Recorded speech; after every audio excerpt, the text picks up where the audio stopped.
vous remercie. Je voulais intervenir sur les deux délibérations à la fois, si vous me l'autorisez.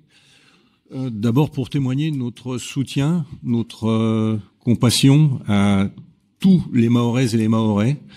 On a entendu parfois des choses un peu surprenantes. Ce sont des Françaises et des Français, il faut le rappeler.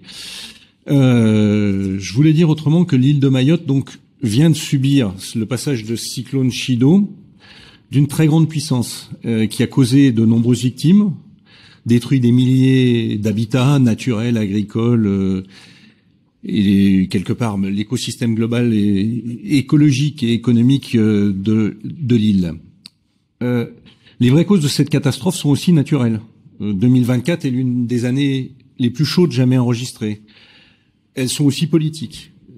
Année plus chaude, cela veut dire que nos mers et nos océans n'ont jamais été aussi chauds et que cette chaleur de l'eau de surface donne toute sa puissance aux cyclones, aggrave même la puissance des cyclones et des tempêtes, comme celle par exemple qui est en train de balayer encore aujourd'hui la France et l'Europe, évidemment avec beaucoup moins de gravité que pour Mayotte. Cette crise rappelle une fois de plus la vulnérabilité spécifique des territoires ultramarins face au dérèglement climatique. Ce sont souvent des îles qui sont trop souvent oubliées de nos politiques nationales, souffrant d'un abandon parfois assumé sans véritable honte par les gouvernements.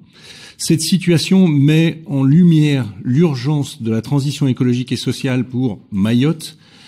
Il en faut une transition qui soit ambitieuse pour ce territoire, qui reste le plus pauvre de la France et qui est un département français à part entière, et où la question même de l'habitabilité commence à se poser par les catastrophes que l'on vient de voir. De plus, et c'est pour ça que je voulais intervenir sur les deux dossiers, je voudrais revenir sur les pompiers.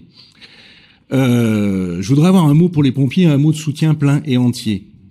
Vous le savez, c'est de notoriété publique maintenant depuis quelques jours. Les républicains américains osent tout, et c'est même à ça qu'on les reconnaît. Comme vous le savez peut-être, les pompiers californiens sont eux aussi confrontés à des grandes catastrophes naturelles et ils doivent lutter contre les incendies aggravés par le réchauffement climatique. Eh bien, sans honte, sans vergogne, les républicains américains ont osé dire que l'aggravation des incendies en Californie venait de la prise en compte du genre dans les rangs des pompiers californiens. Que les républicains américains disent n'importe quoi, on le sait. Que cela passe par Twitter, on le sait aussi. Mais que ça soit repris par des grands médias français, cela tourne de l'énormité. Europe 1 s'est fait le traducteur de cette connerie immense. Alors, je profite de cette délibération pour rétablir la vérité. Les pompiers sont confrontés à des incendies qu'ils n'ont jamais vécus, qui sont d'une intensité, d'une violence qui est encouragée par le réchauffement climatique. Les pompiers, quel que soit leur pays d'origine, leur couleur de peau, leur genre, leur ce que vous voulez, ils œuvrent pour nos vies, pour sauver nos biens au péril de leur vie. Et donc, ils méritent toute notre admiration, sans réserve et sans polémique politicienne à la noix. Je vous remercie.